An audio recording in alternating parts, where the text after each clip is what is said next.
I have a very beautiful Persian cat. Her name is Oh, Mimi. okay. Her name is Mimi, and Is Mimi the three-legged cat? that's right. She's three legs. Yes, I know. There is Mimi. Can you Hello, see me? Mimi. Nice to meet you, Miss Mimi. She's a She bit is unsociable at the moment. adorable.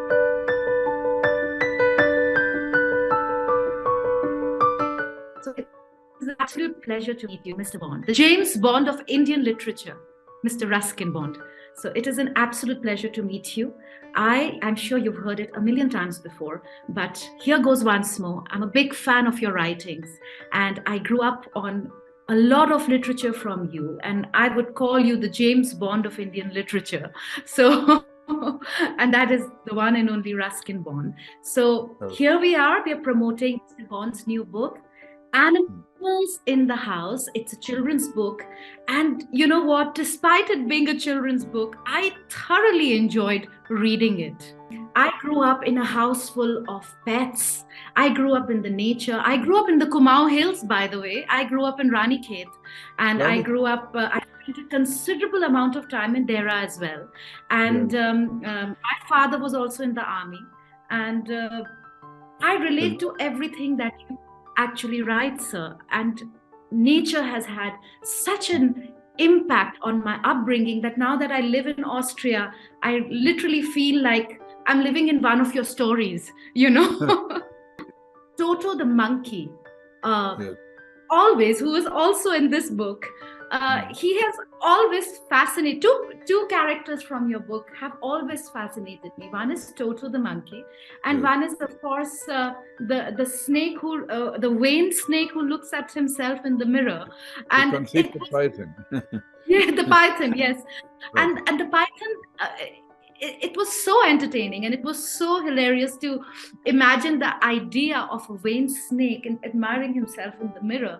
And me and I have twins plus one. By the way, I'm a mom to twin boys plus a little one. And when I read this book out to them, they were in splits when hearing about the Wayne python who enjoyed seeing himself in the mirror. And have you actually ever come across a python in your real life?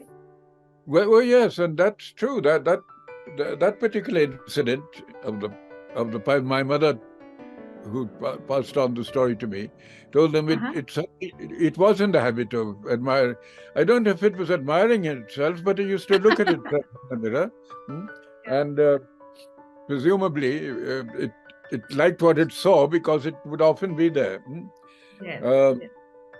As for monkeys, I am even now besieged by them because I can imagine. Yes, as you grew up in Ranikhet, you know, yes, in the presence of monkeys. Some langur attacks at home.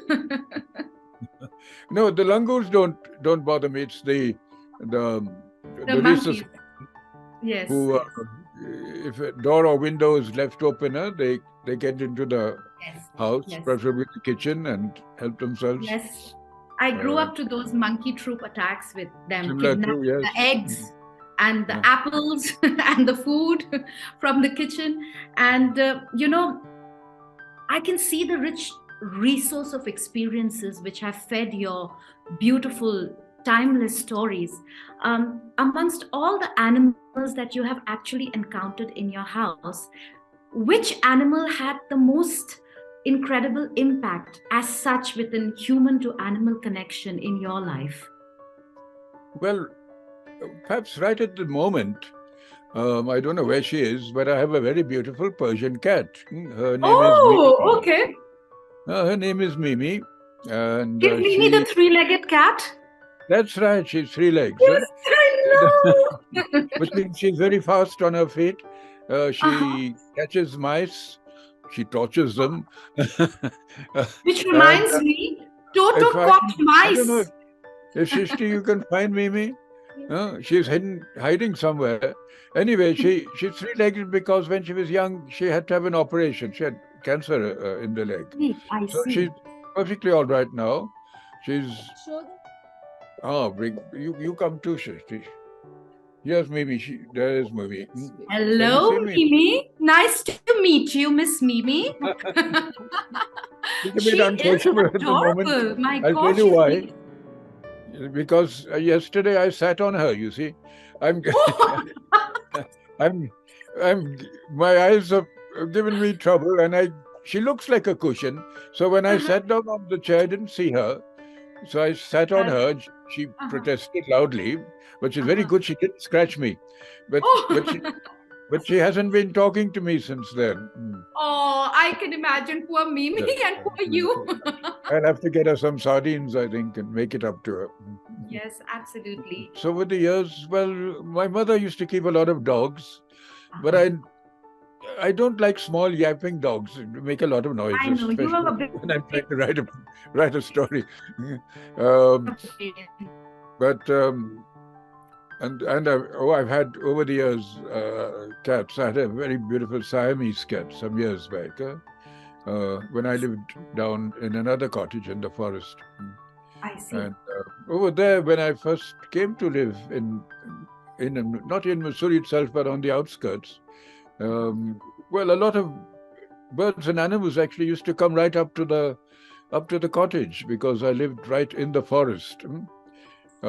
So if I left the window open, sometimes a bird would fly in, or a squirrel would come in, and in the evenings a bat might fly in. Yes, I remember the bats from Ranikhet. I remember that 200-year-old house I lived in. It was infested with bats, yes. Right. And then and in the monsoon, the beetles would fly in.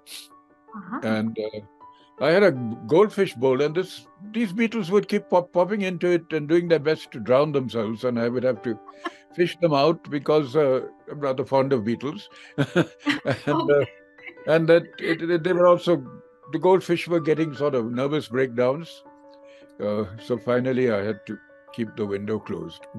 Monkeys, I think they see themselves in a way see the monkey doing things they'd like to do sometimes.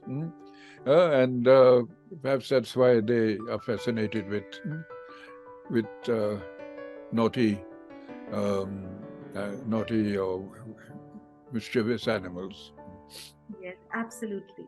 In fact, my late mother used to say that unless one has loved an animal, a part of your soul remains unawakened. Yes, yes. And true. talking about Toto, it reminds me so much of a monkey that my mom rescued in Ranikhet, and his name was Ramu, by the way. And somehow Toto brought so many memories flooding back into my life from when my parents were alive. And it was so heartwarming to actually connect to something, because people don't do this anymore. People don't live like this. Grandparents' house do not have. In fact, my late mother used to say that unless one has loved an animal, a part of your soul remains unawakened. Yes, yes. And true. talking about Toto, it reminds me so much of a monkey that my mom rescued in Ranikhet, and his name was Ramu, by the way. And somehow Toto brought so many memories flooding back into my life from when my parents were alive. And it was so heartwarming to actually connect to something, because people don't do this anymore. People don't live like this. Grandparents' house do not have pets anymore. People don't live in nature. In fact, they don't even care for nature anymore. And reading even a child's book like this, which offers so much, it is a movie for your brain. It offers so much to your mind, comfort, that yes, that you can find comfort in fauna and flora, which is often by Mother Nature herself.